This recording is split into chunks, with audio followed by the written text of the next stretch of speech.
तो देखो, सेल होती है वो स्टडी ऑफ सेलुलर स्ट्रक्चर, वो कहलाती है आपकी साइटोलॉजी। सेल होती है वो होती है सबसे छोटी संरचनात्मक और क्रियात्मक इकाई होती है, उसे बोलते हैं अपन सेल। सेल अनेक सेल मिलकर टिश्यू का फॉर्मेशन करती है और टिश्यू मिलकर एक ऑर्गन का फॉर्मेशन करते हैं। मतलब जो भी ऑर्गन बनते हैं उसमें सेल का मेन रोल होता है। तो देखो, स्टडी ऑफ सेलुलर स्ट्रक्चर कहलाती है आपकी साइटोलॉजी। फिर इसी प्रकार से है सेलुलर स्ट्रक्चर तथा उनके कार्यों का अध्ययन करना ही क्या कहलाती है, सेल बायोलॉजी या सेलुलोलॉजी। तो ये छोटे छोटे क्वेश्चन है ऐसे। फिर है आपके, इसकी डेफिनेशन है, जीव के शरीर का निर्माण करने वाली सबसे छोटी संरचनात्मक व क्रियात्मक इकाई कोशिका कहलाती है। ये वैसे मैंने नोट्स बनाए फर्स्ट ग्रेड के लिए। तो देखो,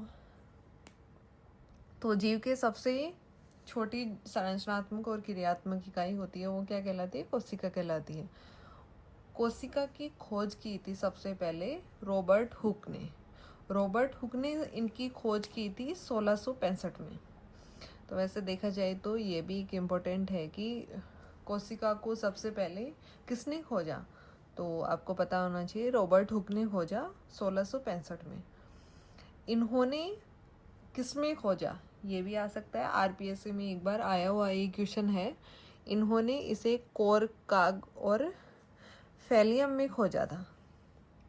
और इन्होंने देखा नहीं कॉर्क में, तो ये एक प्रकार की डेड सेल थी, मतलब मृत कोशिका थी। फिर देखो, कॉर्क में सुबेरिन पाया जाता है जिससे कोशिकाएं मृत, जलरोधी और वायुरोधी हो जाती हैं।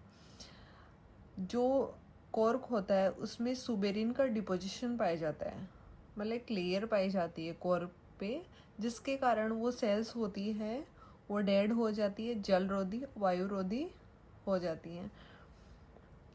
इनकी एक बुक थी, ये जो रॉबर्ट हुक थे उनकी बुक थी माइक्रोग्राफिया, नाम था उस बुक का, माइक्रोग्राफिया।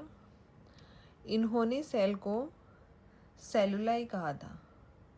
ये रॉबर्ट हुक ने सेल को कहा था सेलुलाई, और बाद में सेलुलाई से इसका नाम चेंज किया उन्होंने, तो इसका नाम रखा उन्होंने सेल।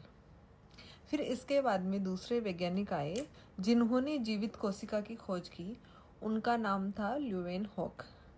ल्यूवेन हॉक ने कोशिका को देखा, वो जंतुओं में देखा। तो देखो, ल्यूवेन हॉक ने जंतुओं में जीवित कोशिका को देखा। उन्होंने कोशिका को एनिमलक्यूल कहा। उन्होंने, रॉबर्ट हुक ने कहा था सेलुलाई और इन्होंने कहा एनिमलक्यूल। तो देखो, इन्होंने बैक्टीरिया, प्रोटोजोआ और स्पर्म को देखा, मतलब एक सेल के रूप में। पादपों में जीवित कोशिका को, फिर सबसे पहले तो वैज्ञानिक आए रॉबर्ट हुक, उन्होंने सेल को देखा, वो भी डेड सेल को। फिर दूसरे वैज्ञानिक आए लुवेन हॉक, इन्होंने देखा जंतुओं में जीवित कोशिका को। फिर एन ग्रू और मेलपिगी आए, उन्होंने पादपों में, मतलब आपको ये पता होना चाहिए कि ल्यूवेन हॉक ने तो जंतुओं में देखा था और एन ग्रू और मेलपिगी ने देखा था पादपों में जीवित कोशिका को।